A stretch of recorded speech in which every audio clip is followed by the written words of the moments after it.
Hey guys, Kit here of Burn 1 with another Back to Basics video.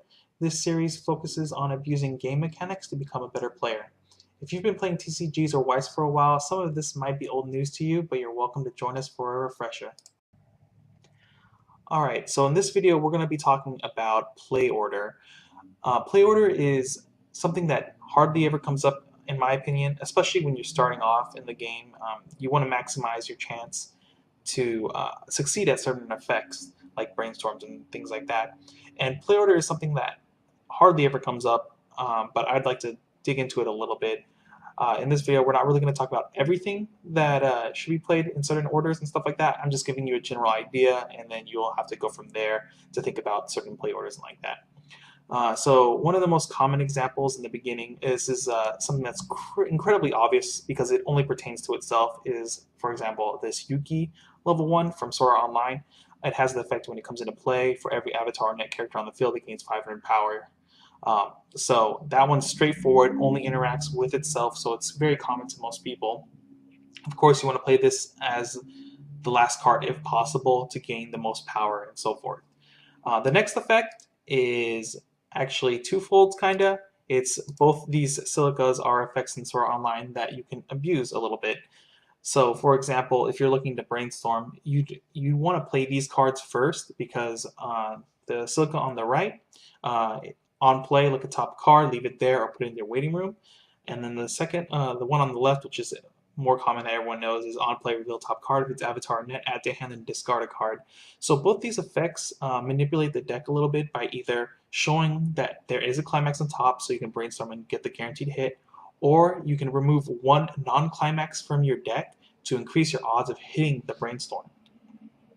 So both of these are kind of self-explanatory once you kind of dig a little deeper into Weiss and understanding how mechanics interact with each other. So generally you're looking to play these effects first before you decide to brainstorm to find things. This next card coming up is something I don't think a lot of people even look at very often, which is the drop search brainstorm, or not brainstorm, sorry, the drop searcher. So it's on play, pay one, ditch one, search for a character, in this case a music character, and add it to your hand.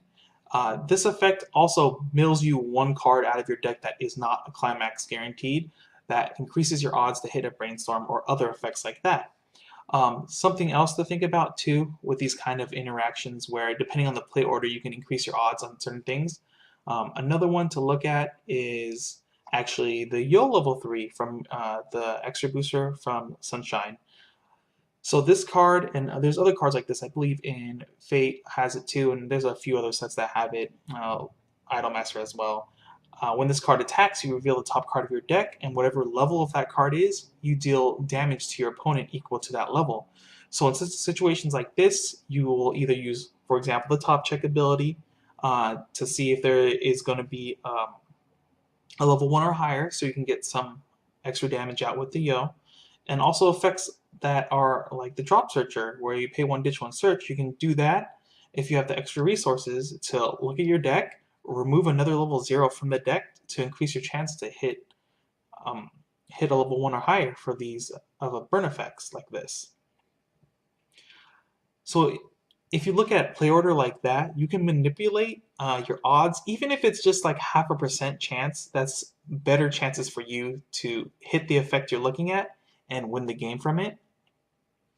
So in the future, when you're deciding play order cards, you shouldn't just play as you think. You should think of the order that will give you the most advantageous way to hit effects and plus off of things like that, and play it in that order if possible. Of course, in a lot of scenarios, you might not want to play the drop searcher because of resources and stuff like that, or the number of cards in deck and everything like that.